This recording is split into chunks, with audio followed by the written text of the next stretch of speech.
So where do we begin? Somebody who is at this point, they know what iodine is, they haven't given it much thought, or they've been afraid of it. Where do they begin? How do they make sure how do they assess where they're at on the iodine spectrum? And then how do they begin to optimize it? So I think first off, iodine should be part of a holistic treatment regimen. It shouldn't be the only therapy ever taken. And look, it's not only thing. I'm not only putting people on iodine. I do a whole nutritional and hormonal evaluation on every patient who walks in the door, and iodine's part of that. But so are many other things. So I don't think that you get the best results with iodine. It's just go take large doses of iodine or small doses of iodine. So I think number one, it's important to learn about iodine, and that's one of the reasons I wrote my book. I first 10 years of my practice, I was trying iodine in various amounts, low, medium, and high. So let me go back. The first 10 years of my practice, once I left conventional medicine, I started diagnosing people with a lot of thyroid problems, a lot of people with thyroid problems. And I found at the end of a decade of converting to a holistic look at patients and looking at vitamin, mineral, hormone levels, that probably about 75% of my patients were diagnosed with a thyroid problem. And I was putting most of them on thyroid hormone. Now, these patients were feeling better and they were happy.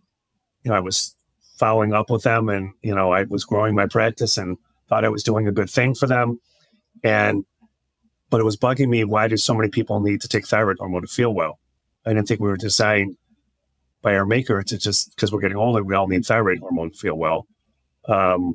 Human body's designed pretty well. If you supply it with the basic raw materials, that it will take care of itself pretty well.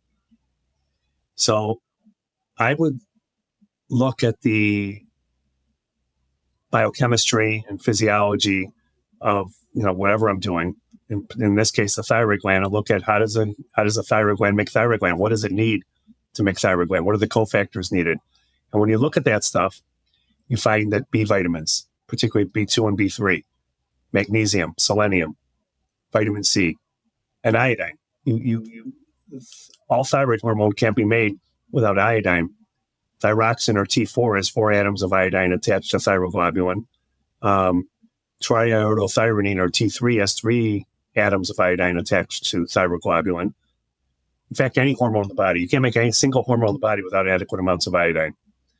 But the thyroid's particularly sensitive to that. And we've been designed for mechanisms to ensure that the thyroid gland gets enough iodine so it can make thyroid hormone, because we can't live without thyroid hormone since every cell needs and requires it. So there's a specialized mechanism to take iodine from a lower concentration in the bloodstream, and to put it into a gland like the thyroid, which is a higher concentration. So you're moving from lower to higher. You need an energy molecule, an ATP molecule, to do that, to catalyze that reaction. And it's carried across the thyroglobulin membrane by a transport molecule called sodium iodine symporter. You need 2 atoms of sodium to drive that car across the membrane to get into the thyroid. That's where the salt comes into play. So you need adequate amounts of salt for this reaction to happen. You also need some iodine. Now, it's not just the thyroid. This sodium iodine symporter has been found in the breasts and the ovaries and other tissues of the body. But the thyroid has the highest concentration of iodine in the human body. Number 2 is the ovaries or the breasts. It's unclear whether, 1, 2, and 3. But these are and then the prostate is up there, the pancreas is up there. The adrenal glands have a high amount of iodine as well. So, our body works pretty hard to ensure that these glands have enough iodine so it can function and make these hormones that are life needed. So I'm getting in the weeds right now. I can't remember what your question was. Well, why don't we take it here? We talked about deficiency early on being a goiter, and that's if we take things to the extreme. We know now that the thyroid hormones are made from iodine. What are some of the more subtle symptoms somebody's going to notice if they're not getting enough? Well, they'll notice in the thyroid gland symptoms of hypothyroidism. That's one thing. So those are being cold, being tired, hair loss, weight gain, brain fog, like swelling, they're swollen. Their skin's all puffy because they got this mucinous fluid below the subcutaneous layer. and they're just dragging around. Now, the other thing that happens with low iodine is it's a setup for autoimmune thyroid disease, Hashimoto's and Graves' disease. And those people, they might be hyper and they might be losing weight and nervous and jittery and palpitations, but either one can be iodine deficient. And iodine's as part of a holistic treatment regimen, as part of the treatment course for all those illnesses. The most common one is hypothyroidism related to low iodine. All right, well, let's come back to general population now. Somebody living, we can take any example in the U.S. It sounds like this is an issue across the U.S., but your area in Michigan sounds like a hub where it's more concentrated due to the geography there. Hold on. So I'll have you clarify. Give me a picture of the U.S. and if there's any areas there that are not dealing with this. And then I know from what you said before, the area you're in is a area of lower iodine. So that's correct. The Great Lakes area is lower iodine in the soil, but we're pretty much all eating the same food across the country now. We get the food from the same sources. Nothing really distinguishes it. I've talked to my colleagues around the country. They're all seeing those who are checking it. So one of the reasons that you're saying, I might have a hub of it is because I'm checking for it. Look, you only see what you look at. And if you're not checking for iodine levels and you're not checking for Hashimoto's, you don't know what people have. You don't know if they have it or they don't have it because you're not checking for it. So, But you are in a geographic hub where it's lower, the iodine. Well, it's lower in the soil, but I think that I've talked to the lab testing. Our country has become so messed up with pollution and our food supply is dropping nutrient levels that it's across the country. And I don't think we're suffering much any more than everybody else. I think the whole country is suffering about the same amount these days. Okay. Important we got into that. And your number was 97% from practice that people are deficient. So given that, is testing necessary, or can we assume that we're deficient if we haven't been addressing this? And if testing is warranted, how do we do that? What's the best way? I don't think everyone needs to be tested for everything all the time. However, if you don't look for it, you don't see it. And if you don't test for Hashimoto's disease, how do you know that's there? I'm pretty good at palpating thyroids. When I do courses, I teach doctors how to palpate the thyroid. And I can tell you the vast majority of doctors are inadequate at palpation skills. That's a lost art in medicine, and particularly with the thyroid. So do I think everyone needs to be tested? I think that a spot urinary iodine test costs a few bucks, and it's a very inexpensive way to sort of screen someone for their iodine levels if they're not taking iodine. However, if they're taking iodine, the only test available, if you're taking milligram amounts of iodine, like I'm writing about and talking about, then the only test available is a 24-hour loading test. And it's a more involved test where you take 50 milligrams of iodine at time zero, collect 24 hours of urine, and because 98% of the iodine taken orally comes out in the urine, you can measure the amount in and out, subtract the numbers, and realize how much the body's holding on to. And when about 95% is excreted of that 50 milligram load, or 45 milligrams comes out in the urine after 24 hours, usually that means there's a 5 milligram pool of iodine that the body's utilizing to make thyroid hormone, adrenal hormone, help the immune system, or whatever the iodine's supposed to do in the body. When the body excretes 25 milligrams or 50% and hangs on to 25 milligrams, it's really deficient in having to get its stores back up. So that's a functional test that can be done. Do I think everybody needs that? No. But I think everyone could benefit from working with a holistic doctor who's iodine literate and not iodophobic, which, you brought up, the interviews you've had earlier. I would call those people, suffering from medical iodophobia, and they need to get their literacy up to snuff. Okay. So for the average person, it sounds like testing, would be a good idea, but not always necessary. Obviously, there's different ages in the population, and I'm assuming depending on the body size and the age, dosage would be different. Can you give us a general idea of what you're recommending? We know it's in milligrams, but what kind of dosages are people typically on when they're working with you? I would say the vast majority of my patients are on 25 milligrams of a combination of iodine and iodide. And if they have glandular disease, thyroid, ovaries, uterus, breast, prostate, pancreas, I'll put them on more. If they have cancer, because that's the end of that iodine continuum that I touched on earlier, I put them on more. And I use iodine as a front and center, first line treatment for people with glandular problems. And we got a country of glandular problems right now. 1 in 7 women across the U.S. have breast cancer.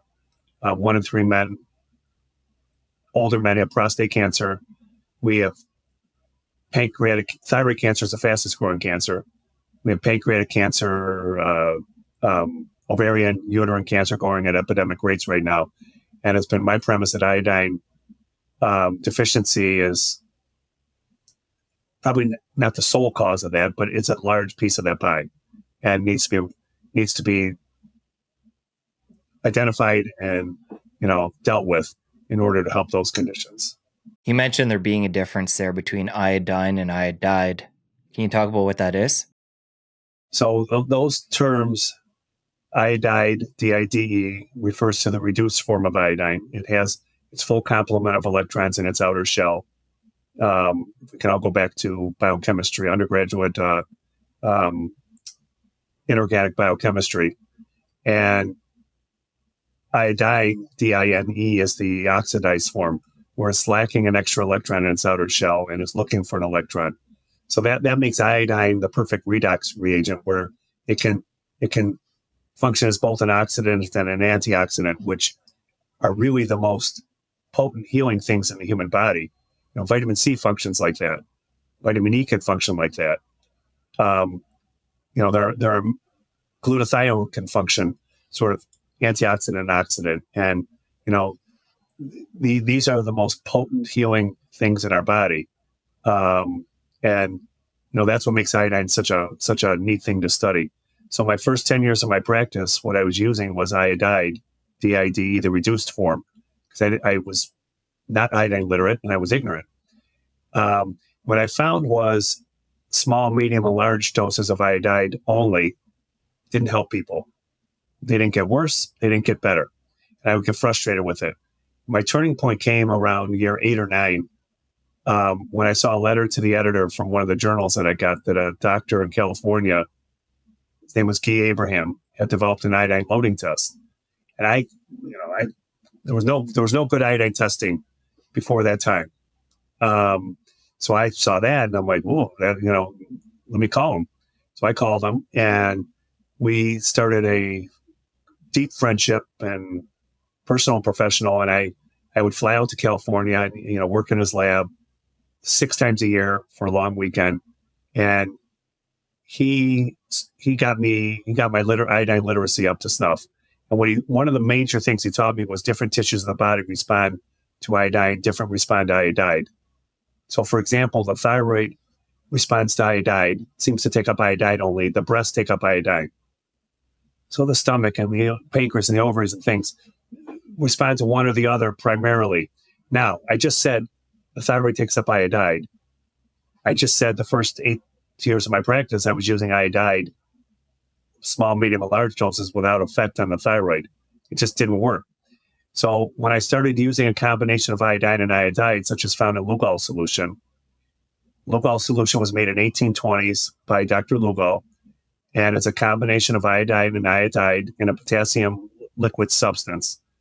And that was what was used in medicine until iodized salt came into play. And then there was really, according to conventional medicine, no need for iodine at that point because we were getting enough from iodized salt. But when I started using Lugol solution, a tablet of Lugol solution, when I started to see the results that I was looking for. And that gives you a whole body effect for iodine. All right. So we want to combo the both. Different tissues prefer different forms. You mentioned the Lugol. I've used that in the past. That's a liquid that comes out kind of like brownish orange. And then you also mentioned capsule. Let's talk about the different forms of iodine. Now we know there's the 2 different types, but the different forms we can take it in and what's best. Well, you could take either. You could take tableted iodine and iodide, or you could take liquid. It doesn't really matter. I even have found it matters. So I prefer a 5% Lugol solution, which is one drop is 6.25 milligrams. There are tableted forms on the market now that are 12.5 milligrams per tablet. Either works just fine. I have not really found a big difference, between the two. Okay. And how do you feel about transdermal, using the solution through the skin? So that's been sort of another wives' tale with iodine, that you could put Lugol solution, brownish, iodine, which is the brown color, on the skin on the forearm or up here. You make a brown patch, and then you time how long it takes for that brown patch to go away. So the theory was that if the body was really deficient in iodine, it would soak up the brown colored iodine here, absorb it through the skin. The skin holds about 20% of the body's iodine. And the quicker that brown color went away, the more deficient you were. So if the brown color lasted 24 hours, your skin had enough iodine in it. And so it's called the skin. What is there a name for it? Do you know a name for it? Not that I can recall, no. But I used to do that. That's how I initially supplemented years ago. I used to do it Took a break from it for a while. Now I'm on capsules. Sorry, continue. Well, I used to do the test too, and thought I was getting useful information. Well, when I found out the skin had 20% of the body's iodine, maybe that's all you're measuring with it. But there was a study that measured it and showed 88% of when you paint it on the skin, sublimates off into a gaseous phase and goes to the atmosphere. So it's a pretty much a useless test. There's no value in that. The best test is urinary excretion testing. And I would assume, since it's, not absorbing, that it's not a good way to get it in the body either. No. Taking it orally is the best way to do it. And iodine absorbs really well from the GI tract. So I've been testing people long enough to know this. That's why the urinary excretion, because it's getting in, because they're clearing it through their kidneys and their urine. This current capsule I'm taking, it's one capsule every 2 weeks, which gets me to how often do we need to take it? How is it being stored in the body, and how often do we need to take it? What one capsule every 2 weeks mean? What's that about? You know what? I was just taking it without, doing a ton of research. And now that obviously I've dove into your work to prepare for this interview and conversing with you here, my level of knowledge on iodine's gone up exponentially, and I'm going to look further into it. But I'm not even sure the exact amount I'm taking. But it says on the bottle, it's Designs for Health, which is, in my mind, a pretty reputable brand, to take one capsule every 2 weeks. I don't see how that's possible, because when we finish this show, if you're home and you have that bottle, if you could show it to me, I'd like to see that. I'll go grab it. I'm not sure that's possible, because we're not iodine camels. We don't have humps that store iodine.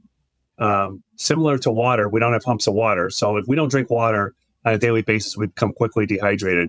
And iodine will clear out of the system 24 to 48 hours if you're not taking iodine. So I don't know, unless this capsule is staying in your gut for 2 weeks, slowly releasing iodine and iodide, which I really doubt that's the case, then I think that's incorrect information.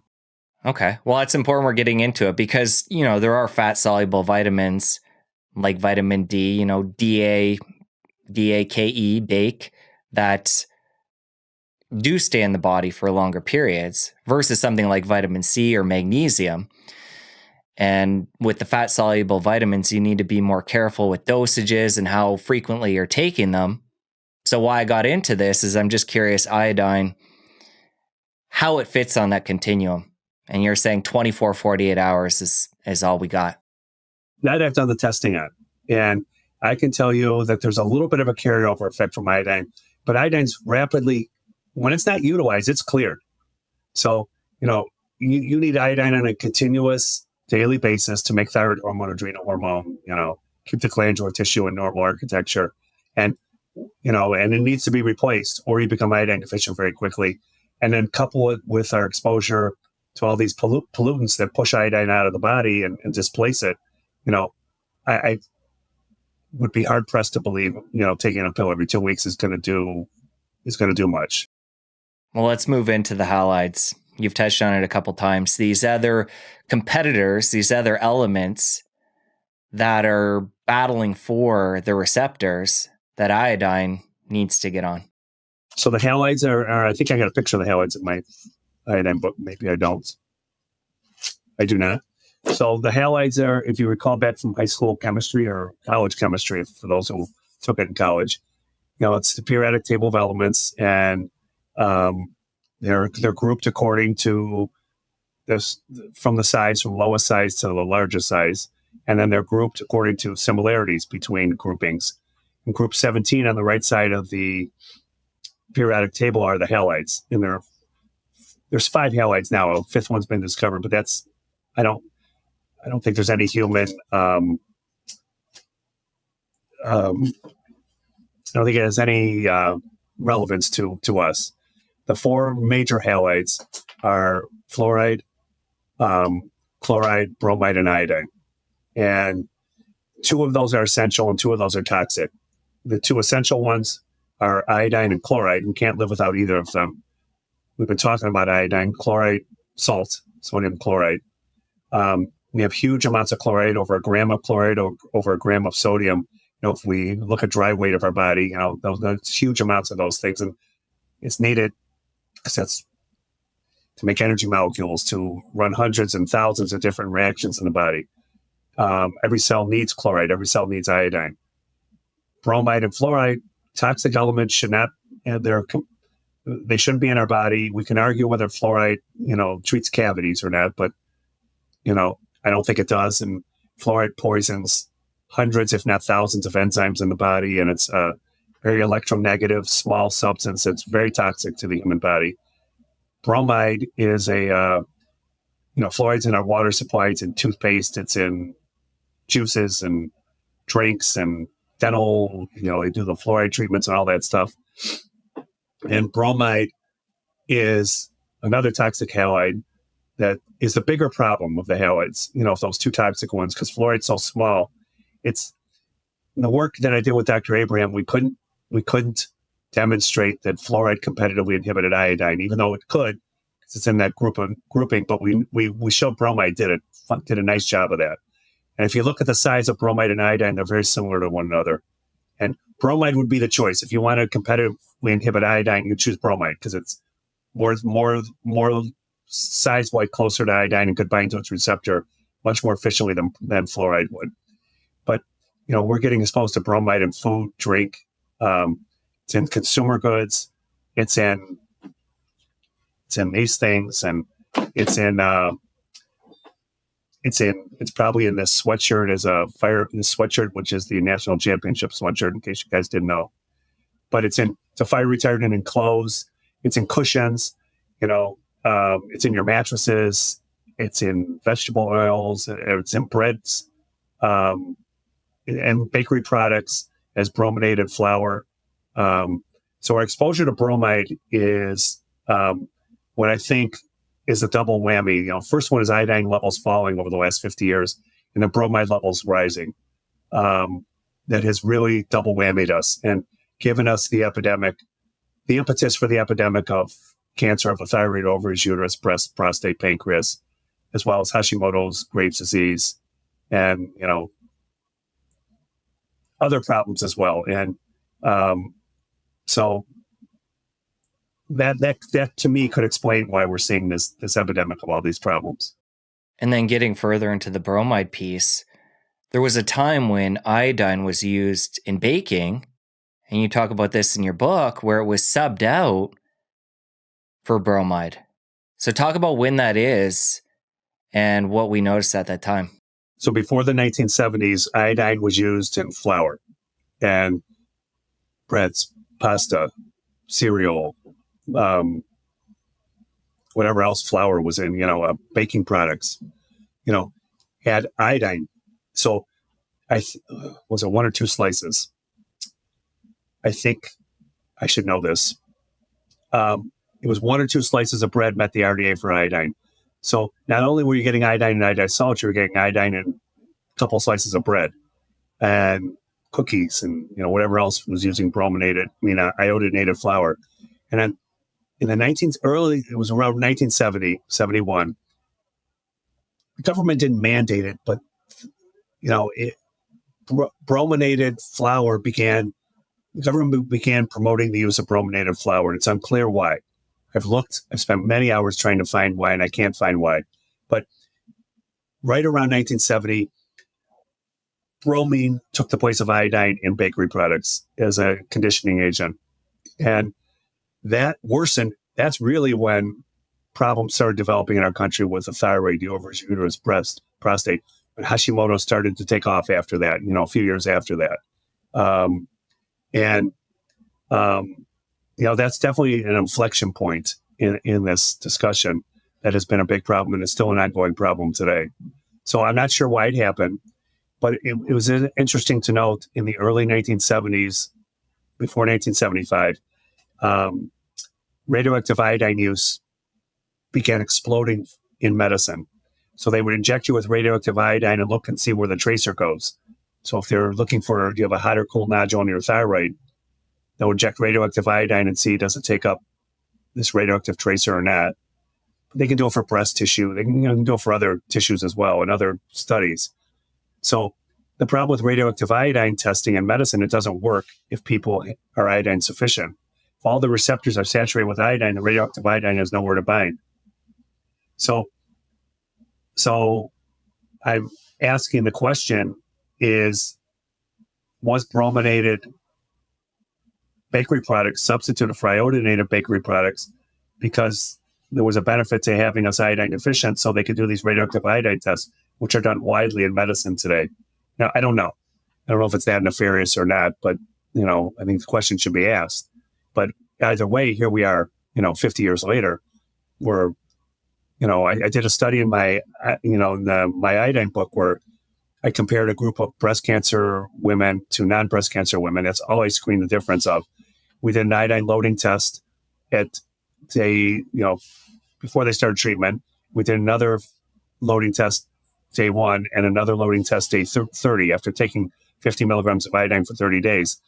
And what I found was that breast cancer patients had 50% less iodine in their bodies at the start and 50% more bromine compared to women without breast cancer, just as you would expect when you know the physiology and biochemistry behind these halides. Well, let's talk more about the physiology piece for an average person that hasn't been taking iodine, and assuming that from the current world we live in, they have the bromine. Is bromine, can we use bromine or we have to say bromide? Are both interchangeable? Well, bromine's the oxidative form of bromide. Okay. So bromide, we'll say the person is taking in bromide throughout their system and it's taking up these receptors.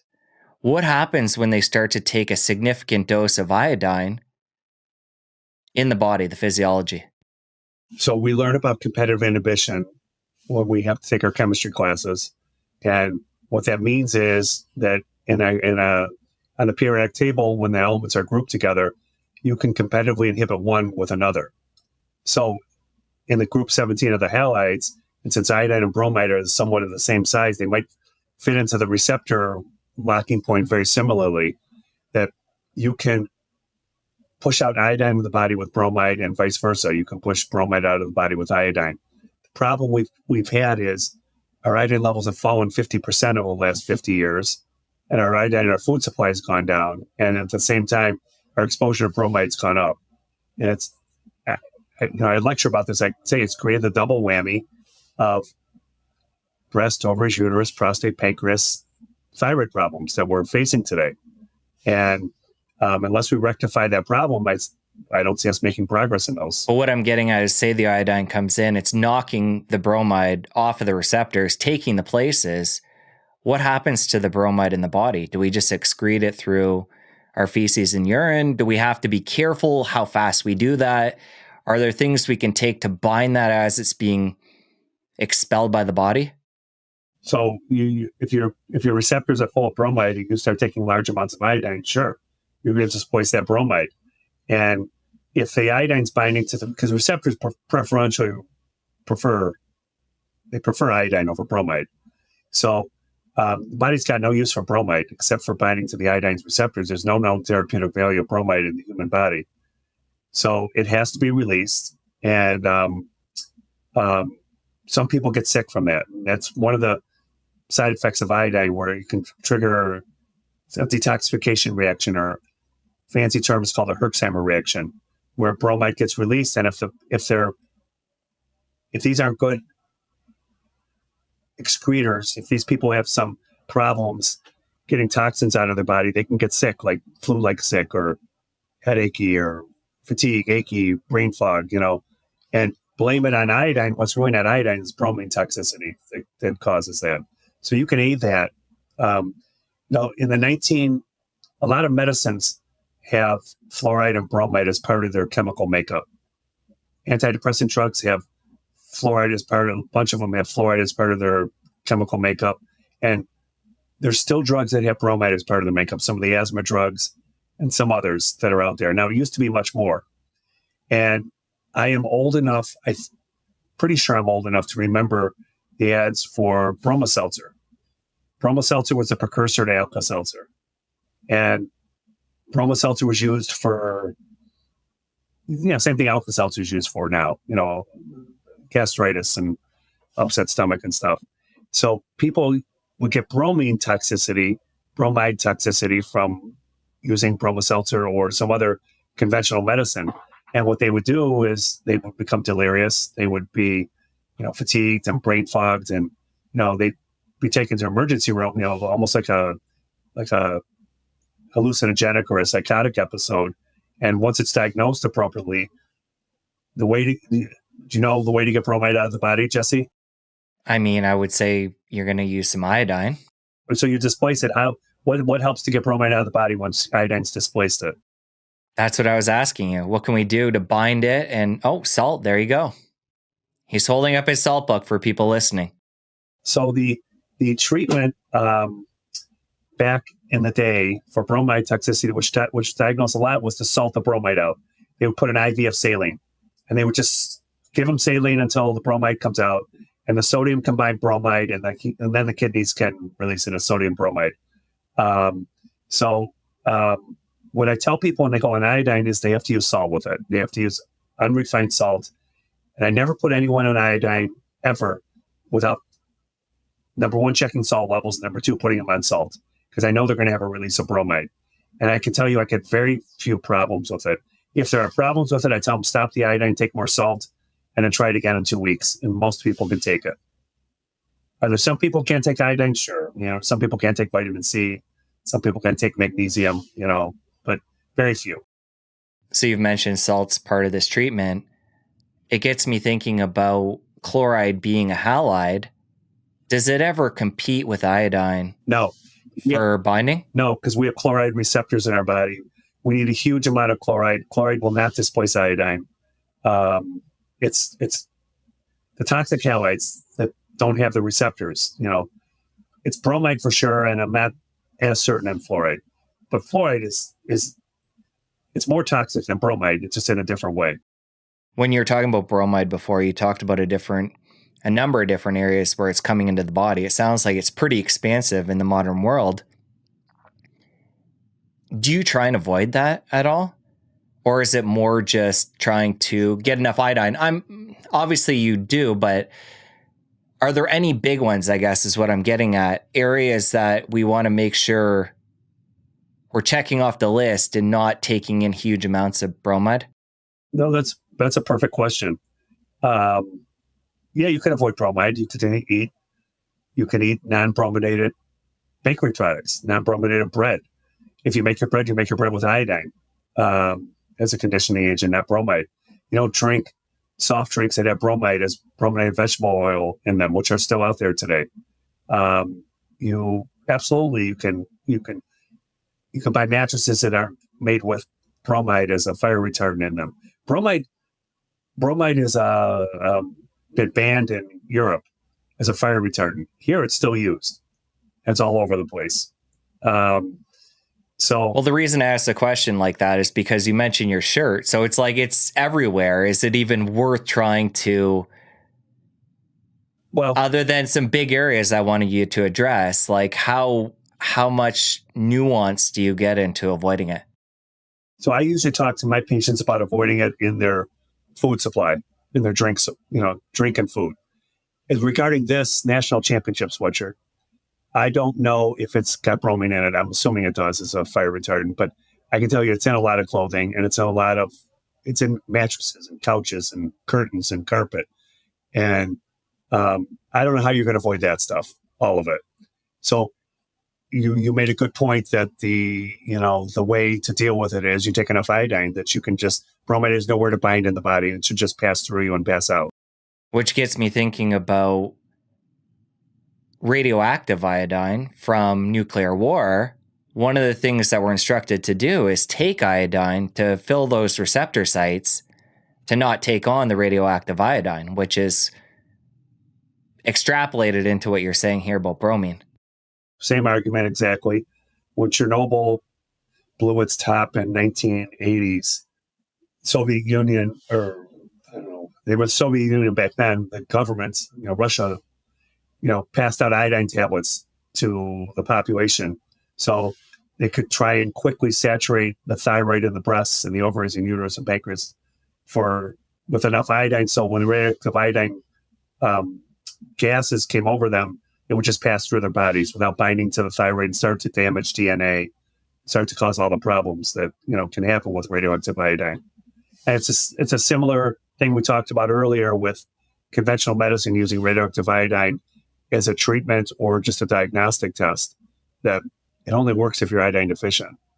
So maybe in the 1970s, there was a push because we wanted to be able to do these radioactive iodine tests to drop our iodine levels. I don't know if that was the case or not, but I think the question deserves asking. If you enjoyed that clip, you're going to want to head over here and catch a full episode. I'll see you over there. We tested over 8,000 people in our office. Over 97% are deficient in iodine. The vast majority is severely deficient in iodine. All thyroid hormone can't be made without iodine. Thyroxine, or T4, has 4 atoms of iodine attached to thyroglobulin. Triiodothyronine, or T3, has 3 atoms of iodine attached to thyroglobulin. In fact, any hormone